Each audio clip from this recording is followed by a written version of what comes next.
오늘 이 밤에 우리에게 주시는 말씀을 이제 받겠습니다. 지난주와 본문은 동일하지만 또 주님이 오늘 이 밤에 우리에게 주시는 은혜가 있어서요. 자, 말씀은 누가복음 1장 26절에서 38절까지 말씀을 이 시간에 우리 함께 받도록 하겠습니다.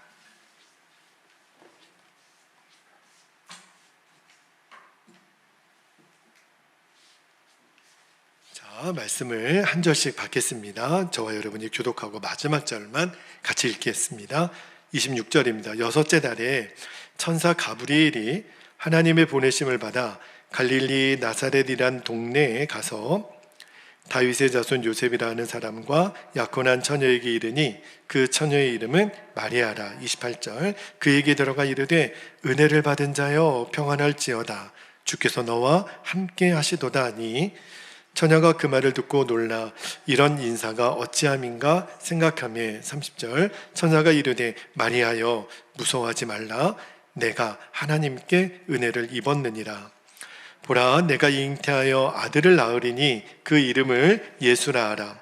그가 큰 자가 되고 지극히 높으신 이의 아들이라 일컬어질 것이요 주 하나님께서 그 조상 다윗의 왕위를 그에게 주시리니 영원히 야곱의 집을 왕으로 다스리실 것이며 그 나라가 무궁하리라. 34절에 마리아가 천사에게 말하되 나는 남자를 알지 못하니 어찌 이 일이 있으리이까.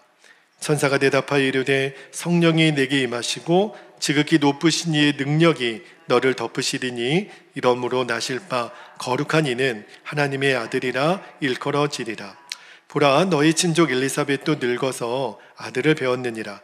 본래 임신하지 못한다고 알려진 이가 이미 6달이 되었나니 대저 하나님의 모든 말씀은 능하지 못하심이 없느니라. 38절 함께요. 마리아가 이르되 주의 여종이오니 말씀대로 내게 이루어지이다 하매 천사가 떠나가니라. 아멘.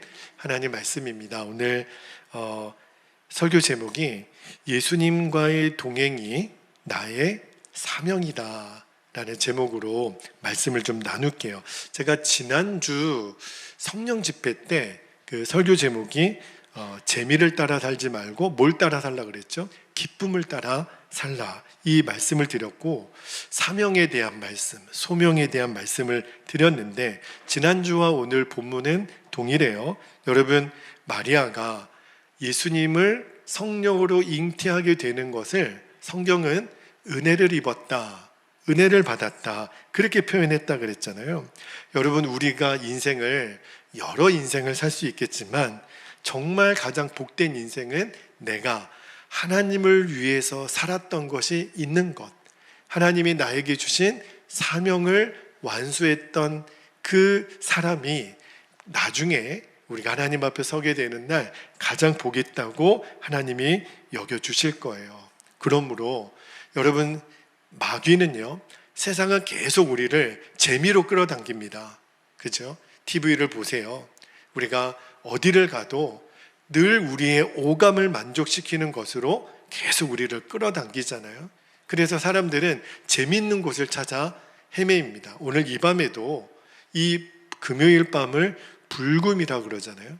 세상 사람들은 어디 가면 재미를 누릴 수 있을까? 지금 막 술집이며 극장이며 오락실이며 이런 데 가서 세상 재미를 누리지만 여러분들은 오늘 이 밤에 어떠한 일로 이 자리에 오셨나요? 우리는 하나님이 우리에게 주시는 기쁨을 구하기 위해서 온 거예요. 오늘 하나님이 그 기쁨을 저와 여러분에게 주시기를 축복합니다. 자, 그렇다면 이제 오늘 진짜 중요한 이야기를 좀 나눠야 될 것 같아요.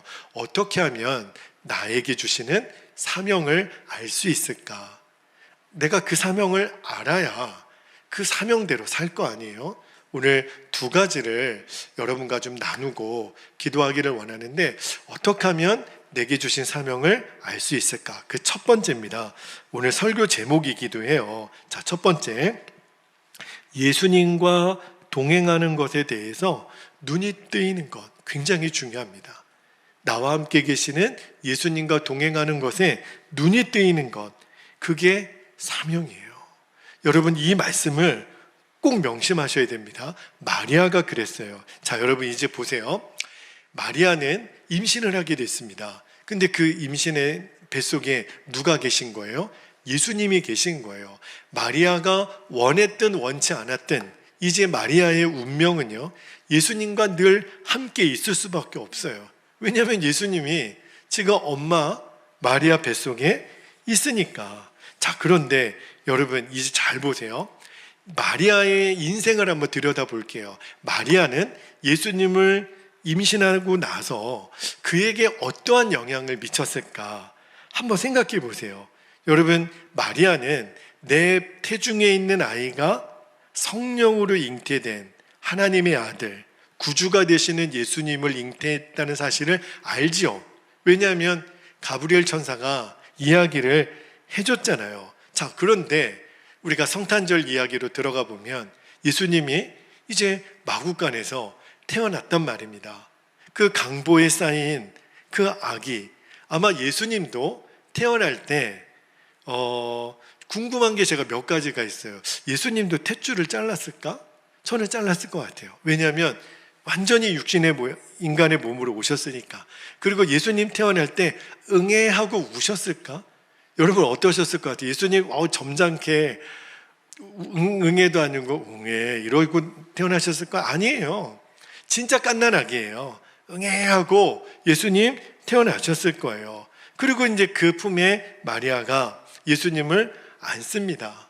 이제 엄마가죠. 예수님 보면 아기죠. 자, 그런데 우리가 이제 마리아 입장에서 한번 생각해 볼게요. 마리아는 굉장히 당황스러운 순간을 많이 맞았을 것 같아요. 육신적으로 보면 내 아들이에요. 그런데 영적으로 보면 구주 예수님이세요. 얼마나 불편했을까 싶어요. 그냥 막 이렇게 하다가도 여러분, 예수님은 어렸을 때 엄마 마리아, 아빠 요셉의 말을 잘 들었을까요? 너무너무 궁금한 거예요. 예수님의 10살 때, 15살 때, 20살 때는 도대체 어떠셨을까? 예수님은 정말 말씀을 잘 들었을까? 한 번도 꾸지람 같은 거를 듣지 않았을까? 어떠셨을 것 같아요? 저는요, 제 생각이에요. 예수님도 장난꾸러기였을 것 같아요. 여느 아이들처럼 그렇게 뛰놀고 그러셨을 것 같아요. 우리가 유일하게 예수님의 유년기를 딱 하나 알 수 있는 말씀이 어디에 나오냐면 누가복음 2장에 나와요. 예수님이 12살 때. 자, 여러분, 제 생각에는 예수님은 어렸을 때 마리아에게 혼날 짓을 한 번도 안 했을 것 같은데, 근데 여기 누가복음 2장에 보면 혼날 짓을 예수님도 하셨어요. 자, 어떤 이야기냐면 예수님이 여기 누가복음 2장 41절부터 보면 거기에 보면 예수님 12살 시절에 12살 때 그 이야기가 나오는데 엄마 아빠를 따라서 예루살렘 성에 이제 예배하러 갑니다. 그리고 이제 예루살렘 성에 예배하고 다시 돌아오는 길에 아이를 잃어버려요. 엄마 아빠가. 예수님이 같이 무리 속에 있는 줄 알고 보니까 나중에 아이가 없는 거예요. 도대체 어디 갔지? 그래서 사흘이라는 3일이라는 시간이 지납니다. 다시 그래서 예루살렘 성전으로 가보니까 거기에 계신 거예요. 거기에서 뭐 하고 있냐면, 자, 누가복음 2장 46절에 보면 이렇게 나옵니다. 사흘 후에 성전에서 만난즉 그가 선생들 중에 앉으사 그들에게 듣기도 하시며 묻기도 하시니. 아니, 12살짜리 아들이 지금 뭐 하고 있냐면 예루살렘 성전에 있는 선생들, 이제 서기관들, 바리새인들이겠죠. 그들과 함께 변론을 하고 있었다는 거예요. 너무너무 당황스럽기도 하고 놀랍기도 하고 기가 막힌 상황에 엄마 마리아가 아들 예수님에게 이렇게 말합니다. 48절에 보니까 그의 부모가 보고 놀라며 그의 어머니는 이르되 아이야 어찌하여 우리에게 이렇게 하였느냐. 보라, 내 아버지와 내가 근심하여 너를 찾았노라. 충분히 이해가 되죠. 아니, 아들을 잃어버렸는데, 그죠? 아마 성경은 이렇게 돼 있지만 아마도 마리아의 언성은 좀 높았을 것 같아요. 그죠? 여러분, 우리도 아이 잃어버렸다 되찾으면 언성이 엄청 높아지잖아요. 찾아서 반갑기는 하지만, 그랬더니 예수님이 뭐라고 대답을 하시냐면 49절에, 자, 12살 예수님입니다. 이렇게 얘기를 하는 거예요. 예수께서 이르시되 어찌하여 나를 찾으셨나이까? 내가 내 아버지 집에 있어야 될 줄을 알지 못하셨나이까? 하시니. 물론 이 말씀을 이제 신학적으로 풀이하면 이제 예수님이 어렸을 때부터 하나님 아버지의 뜻을 이루기 위해서 오셨다, 뭐 이런 해석이 되지만, 저는 그냥 마리아의 입장에서만 보고 싶은 거예요. 여러분, 예수님이 어찌하여 나를 찾으셨나이까 이렇게 말할 때, 아니 진짜 엄마 마리아 입장에서는 열불이 나지 않겠습니까? 아니 3일 동안 여러분, 아이를 잃어버린 부모의 심정 알잖아요. 어떻게 해서든 누가 우리 아이 찾아주면 제가 뭘 하도 해드리겠습니다, 이런 심정이잖아요. 3일을 아이를 잃어버렸다고요. 그랬는데 그냥 찾기만 하면 소원이 없다 이렇게 얘기하다가도, 우리가 아이를 찾으면 아이한테 뭐라고 해요? 이놈 새끼, 그냥 너 어디 갔어 도대체? 엄마 잃어버리면 너 그 자리에 있으라 그랬지, 너 어디 가지 말라 그랬지, 아이를 야단치잖아요. 아마 지금 육신의 어머니 마리아는 예수님에게 그러고 싶을 수도 있었을 거예요. 예수, 너 어디 갔다 이제 온 거야? 그러다 한다는 소리가, 내가 나를 왜 찾냐고. 얼마나 당황스러워요. 그리고 내가 아버지 집에 있어야 될 줄을, 네 아버지 요셉이 여기 있는데 이러고 하지 않았을까요? 성경에는 그런 이야기가 나와 있지는 않지만 저는 마리아가 너무 헷갈렸을 것 같아요. 왜냐하면 그냥 막 해대고 싶다가도 이분이 누구예요? 구주 예수님이잖아요. 어머, 내가 이러면 안 되지, 내가 하나님의 아들 예수님에게 이렇게 막 하면 안 되지. 그러다가도 또 그냥 이 모성애가 발동해서 막, 예수, 내가 너를 얼마나 찾으려고 고생했는 줄 알아? 이러다가 아니지, 또 예수님이시지. 너무너무 복잡했을 것 같아요. 진짜 마리아의 입장에서는. 도대체 이 아들 예수를 마리아는 어떻게 대했을까? 성경에는 그 이야기가 나와 있지 않기 때문에 너무너무 힘들지 않았을까? 그 복잡한 마음을 마리아는 어떻게 풀었을까? 근데 여러분, 이 예수님의 어머니 마리아가요, 예수님을 기르고 자라도록 이렇게 양육하는 일이 결코 만만치 않았을 거예요. 너무너무 헷갈리고 복잡했을 거예요. 그런데 제가 왜 이 말씀을 드리냐면, 이 일이 그대로 우리에게 동일하게 일어나는 일이에요.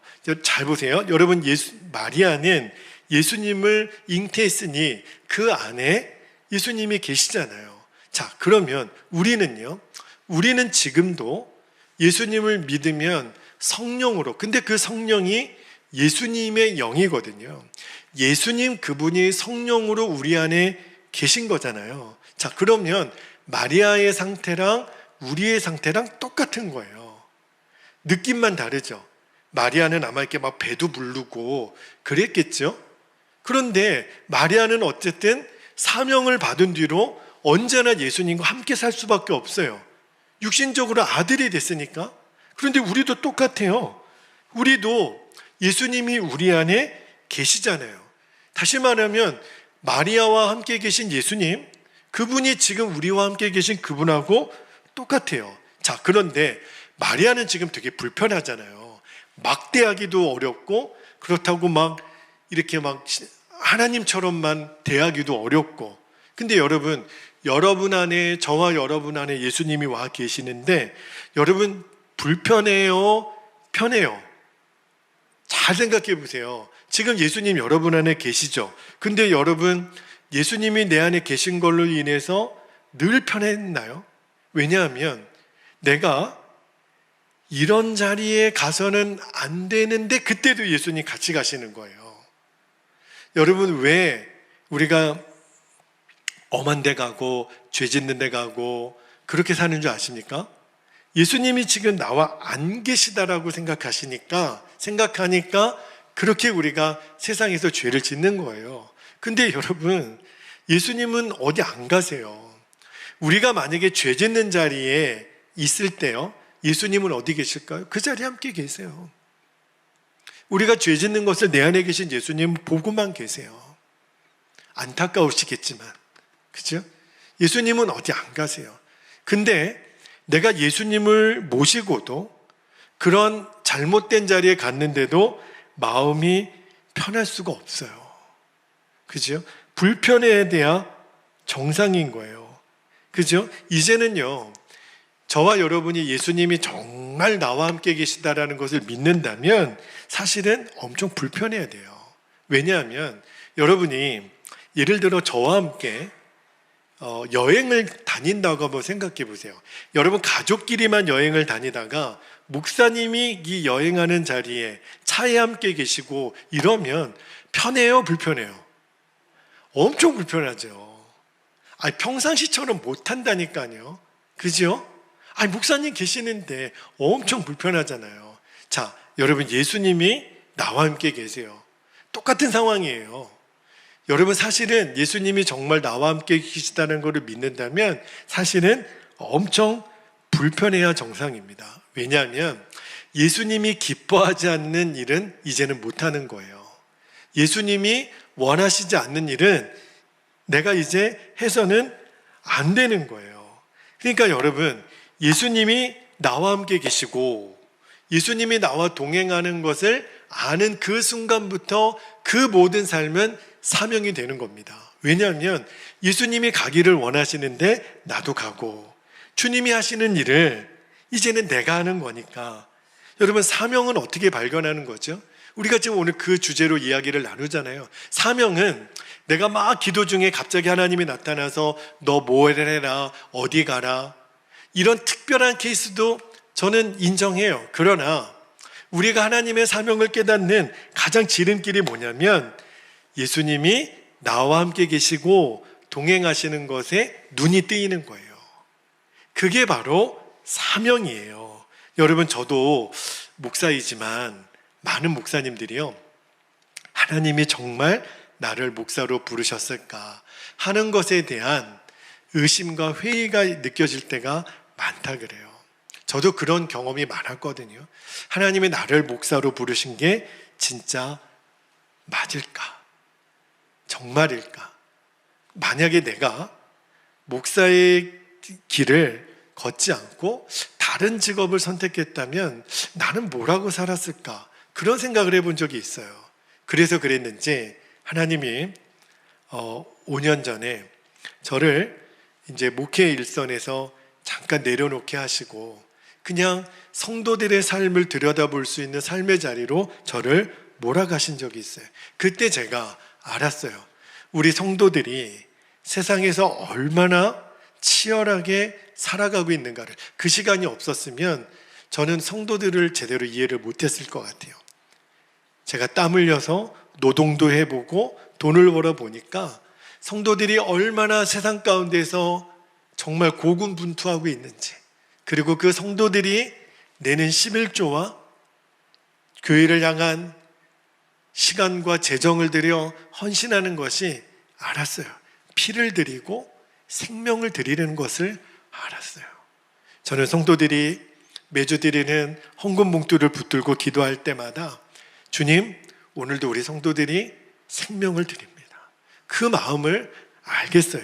저에게는 그게 너무 유익한 시간이었어요. 그런데 여러분, 저도 마찬가지고 여러분도 동일하게 하나님은 정말 나를 목회자로 부르셨을까? 하나님은 나를 정말 성도로 부르셨을까? 어떻게 알까요? 주님께서 제 안에 깨우쳐 주신 것이 말씀으로 주님이 나와 함께 계시는 것에 눈이 뜨이면서 그 문제가 해결이 됐어요. 여러분에게 여러 번 말씀드렸죠? 성령님이 내 안에 계신 말씀으로 7가지 증거를 여러분에게 여러 번 말씀을 드렸잖아요. 그러니까 여러분, 하나님이 저를 목사로 부르셨나 안 부르셨나, 여러분을 성도로 부르셨나 안 부르셨나, 사실은 그게 그렇게 중요한 문제가 아니더라고요. 왜냐하면 예수님 그분이 내 안에 오셨잖아요. 나를 부르신 거 안 부르신 게 사실은 그렇게 큰 의미가 없는 게 주님이 내 안에 오신 거잖아요. 그렇다면 이제 내가 아들이면 아들의 사명이 있는 거고, 성도 딸이면 딸의 사명이 있는 거고, 목사면 목사의 사명이 있는 거고, 그죠? 성도면 성도의 사명이 있는 거예요. 여러분이 이제 결혼하신 분도 있고 결혼하실 분도 계시지만 예수님이 내 안에 계신다. 그거를 우리가 정확히 알면 남편은 그냥 남편이 사명이고 아내는 아내가 사명이에요. 이제 잘 기억하세요. 예수님과 함께 동행하는 모든 삶이 이제는 나의 사명입니다. 이게 무슨 말이냐면 전에는 예수님을 내가 믿지 않았을 때는 내 마음대로 살았어요. 내가 원하는 대로 살았어요. 그런데 이제는 그렇게 못 살아요. 왜? 나의 주님이신 예수님이 나의 주인이 되셨으니까. 아니, 목사님하고 같이 동행하는 것도 엄청 불편하잖아요. 그런데 예수님 그분이 나의 주인이 되셨어요. 언제나 나와 함께 계세요. 그 말이 무슨 말이냐면 거기에 눈이 열려야 이제 내가 살아가는 모든 순간은 우리 예수님을 기쁘게 해드리는 사명이 되는 거예요. 만약에 학교 선생님이라면 그러면 그 선생님이 사명이고 직장인이라면 직장이 사명이고 그리고 이 자리에 여러분이 계시잖아요. 여러분 이 자리에 있는 건 여러분이 이 자리에 있는 것 자체가 사명이에요. 또 여러분 좌우 옆에 계신 분들을 보세요. 우리는 서로에게 사명이에요. 그리고 여러분을 하나님의 베델교회로 인도하셨어요. 이 이산 땅에도 교회가 얼마나 많습니까? 그런데 하나님이 여러분에게 주신 사명으로 베델교회를 만나게 하신 거예요. 자, 예수님 내 안에 계셔요. 내가 예수님과 동행해요. 이제 내 안에 일어나는 모든 삶은 사명이에요. 그러니까 사명은 예수님이 내 안에 계시고 예수님과 동행하는 것에 눈이 떼이는 것. 그게 사명을 발견하는 첫 번째입니다. 그리고 두 번째를 좀 나눌게요. 자, 두 번째는 하나님의 영광을 보는 곳이 사명입니다. 이 말씀을 꼭 기억하셔요. 자, 여러분 오늘 마리아의 경우로 다시 한번 들어가 볼게요. 자, 마리아의 입장에서 엄청난 그 수태고지를 들었잖아요. 가브리엘 천사가 마리아야, 너가 성령으로 잉태하게 될 것이다. 그분이 예수님이신데 하나님의 아들이고 그가 구원자가 될 것이다. 자, 그랬는데 이렇게 엄청난 그 사명 선언을 듣고 마리아가 어떻게 반응을 했냐는 거예요. 자, 마지막 절 38절 말씀을 다시 한번 볼게요. 마리아가 이렇게 얘기합니다. 마리아가 이르되 주여 여종이오니, 개역성경에는 계집종이오니 이렇게 되어 있더라고요. 주여 말씀대로 내게 어떻게 된다고요?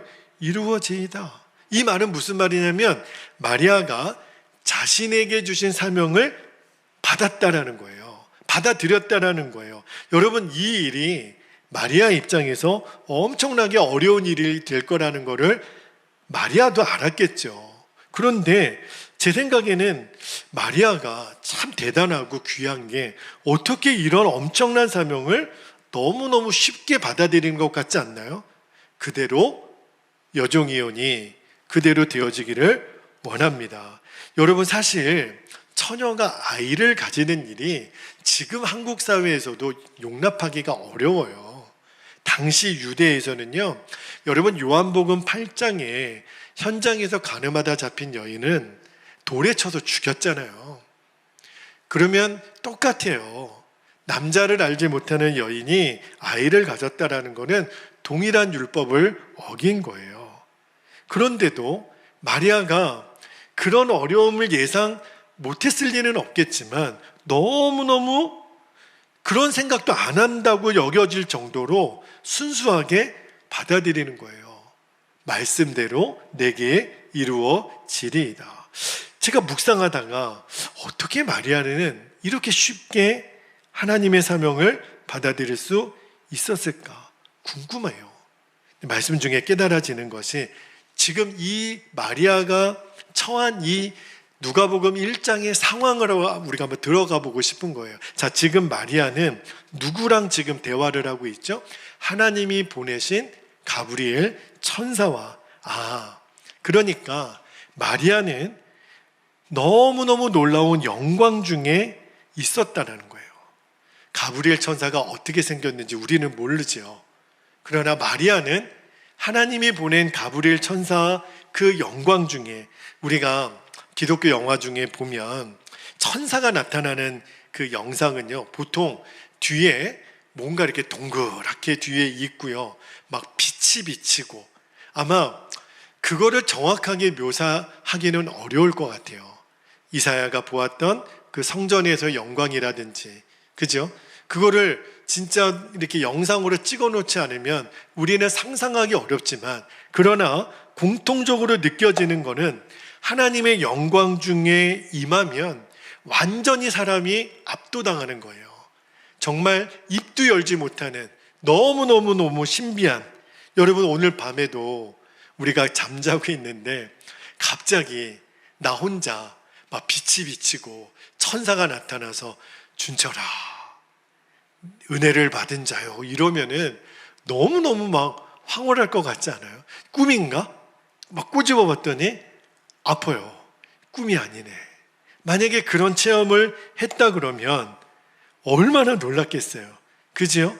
정말 말로만 듣던 천사를 바라본다면, 여러분 예수님도 아닌 천사만 보는 것만 해도 그 영광 중에 들어갔다는 거예요.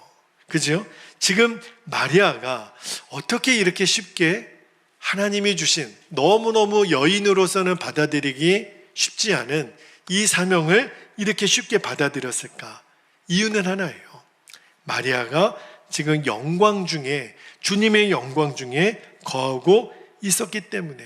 그래서 이 영광 중에 거하게 되면 이 사명이 힘들다, 어렵다, 쉽다, 못 가겠다 이렇게 할 수 있는 계제가 안 되는 거예요. 그저 주의 말씀대로 내게 이루어지다. 주님이 그렇게 정하셨다면 내게 그렇게 이루어지기를 원합니다. 여러분, 우리가요 예수님을 믿어도 은혜를 받는 단계가 있더라고요. 처음에는 세례도 받으시고 교회도 열심히 나오세요. 열심히 예배 잘 출석하세요. 그러니까 율법적으로만 이렇게 교회를 다니는 그런 단계가 있어요. 자, 그런데 그 단계를 넘어서면 어떤 단계가 있냐면 이제는 은혜에 대해서 눈이 열리는 단계가 있죠. 예수님 나를 위해 죽으셨고 나도 예수님과 함께 십자가에서 죽었고 이제 내가 사는 것은 내 안에 계신 그리스도가 사는 것임을 알고 정말 하나님은 독생자를 주시기까지 나를 사랑하신다. 그래서 오늘 이 밤에도 은혜를 사모하기 위해서 여러분들이 오늘 예배 자리에 오셨잖아요. 그런 단계가 있어요. 자, 그런데 그게 끝이 아니에요.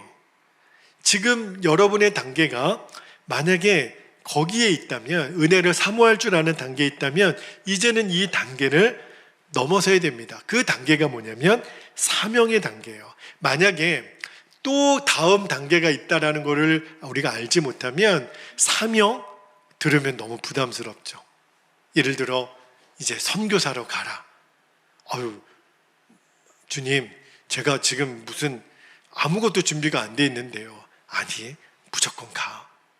여러분, 내가 아직도 은혜를 받는 단계에만 머물러 있다면 사명은요, 세상 없이 부담스러운 거죠. 주님이 갑자기 다 모든 거를 주님을 위해서 다 희생해. 이런 명령을 주신다면 그러면 너무너무 힘들고 어렵고 부담스러운 거죠. 그러니까 자꾸 그런 일이 닥치면 사람 찾아가고 돈 찾아가고 그렇게 된단 말이에요. 그런데 하나 조건이 있어요. 우리가 이제 은혜를 사모하는 단계에서 어마어마한 하나님의 영광을 바라보는 단계로 들어가면 우리가 어떻게 되냐면 마리아처럼 주님, 여종이오니 주의 말씀대로 되기를 원합니다. 목숨을 바치는 일이라도 우리가 그렇게 될 거예요. 그 증인이 누구냐면 바로 사도행전 9장에 나오는 바울입니다. 바울이 예수님 만나기 전에는 사울이었죠. 그가 다메섹 도상에서 예수님을 만나요. 그리고 하나님이 그에게 신비한 체험을 하게 합니다. 3층 천에, 저는 그 3층 천이 어떤 곳인지는 제 머릿속으로는 상상하기가 어렵지만 정말 주님의 나라에서 예수님을 만나요. 그리고 하나님이 이 인간 역사의 모든 과정을 바울에게 다 알려줍니다. 천국 복음이 어떻게 전해되는지, 너는 그 복음을 전하기 위하여 이방인의 사도가 되고, 그리고 다시 오실 주님의 계획까지 바울이 그 3층천에서 그 하나님의 어마어마한 영광 중에 하나님의 계획을 다 알고 이제 눈을 뜨게 되는 거예요.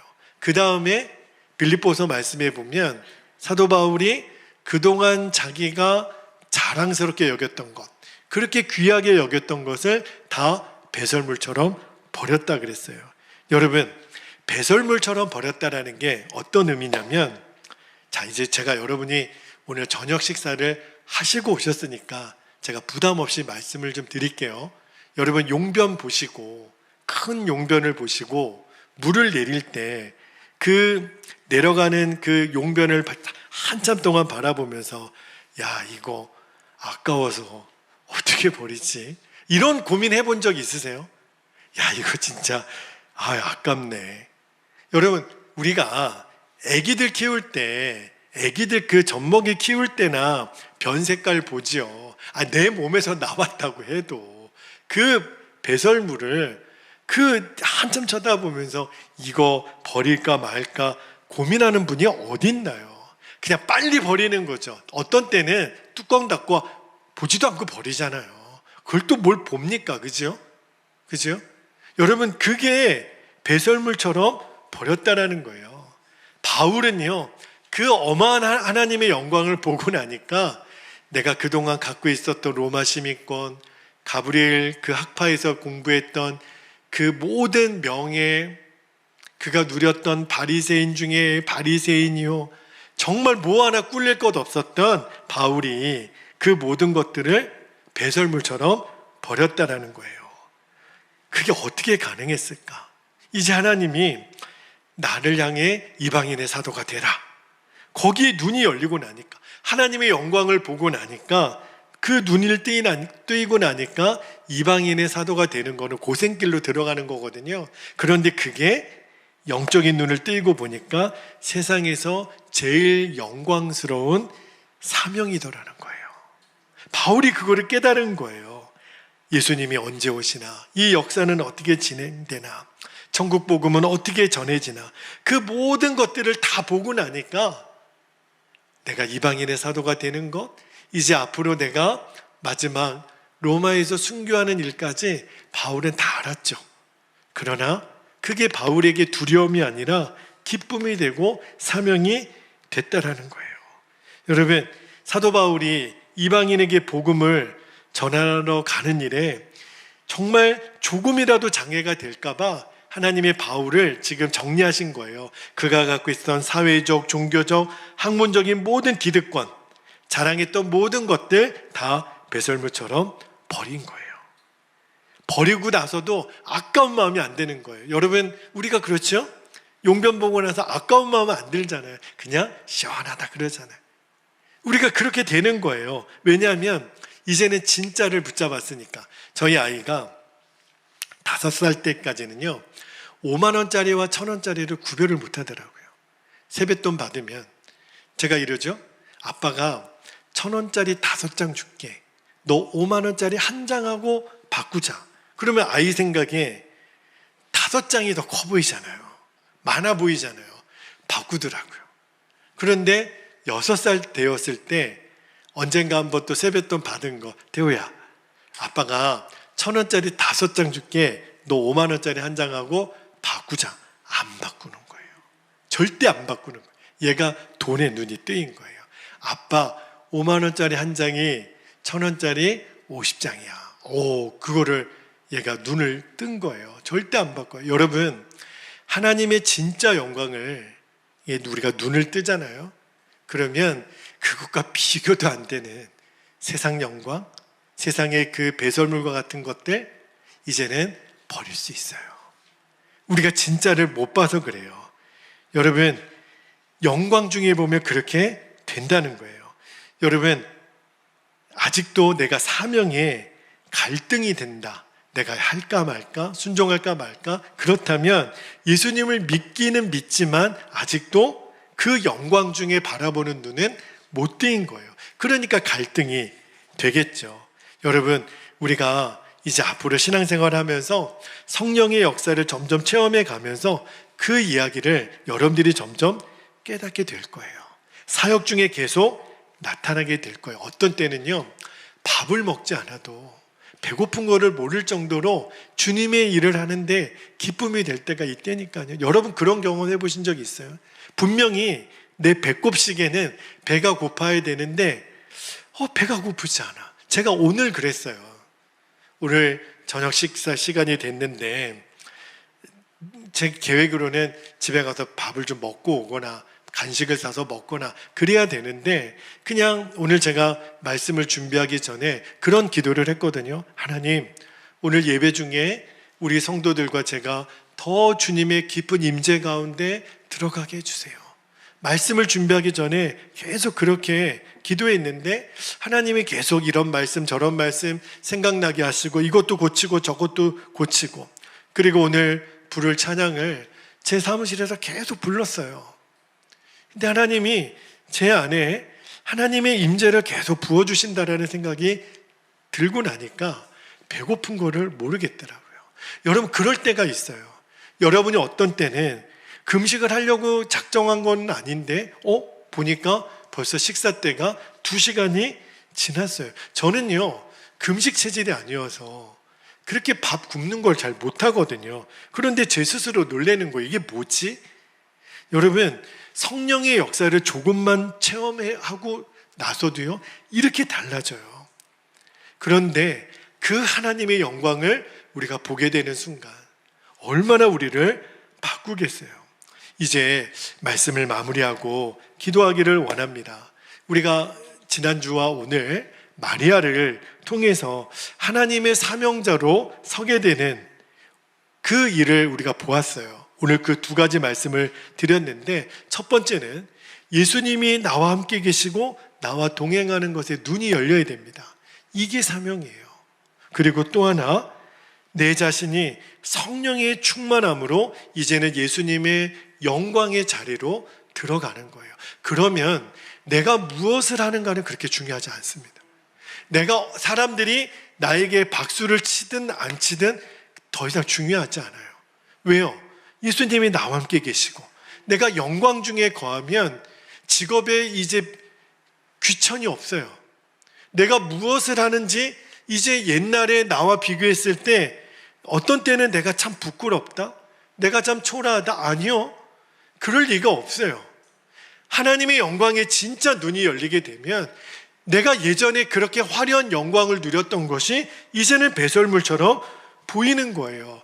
그게 바로 은혜를 받았다는 거예요. 은혜를 받은 거는 갑자기 뭔가 내가 더 좋은 것이 생기고 어떤 지위가 생기고 갑자기 돈이 생기고 더 건강해지고, 이것도 은혜가 될 수 있겠지만 그 은혜는 빙산의 일각에 불과해요. 우리가 진짜 은혜를 받은 건 뭐라 그랬어요? 내가 이제 사명에 눈이 뜨이는 거예요.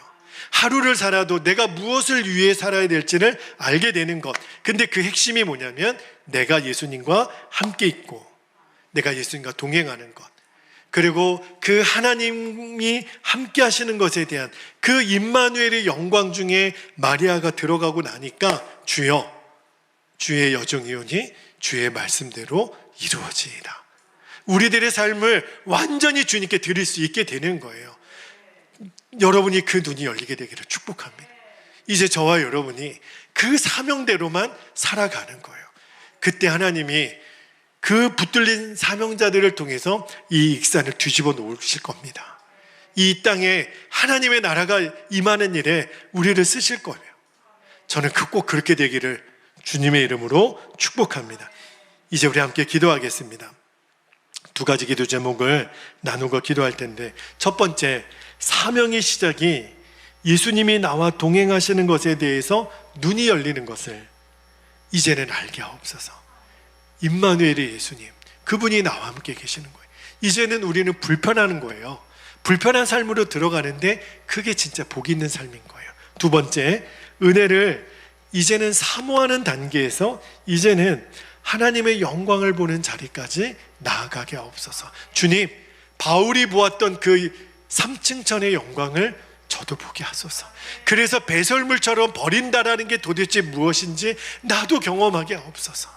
그 어떤 것보다도 귀하신 예수님의 영광 내가 바라보게 하옵소서. 이 2가지 기도 제목을 우리가 붙잡고 주님의 이름을 간절히 부르신 후에 통성으로 기도하겠습니다. 주여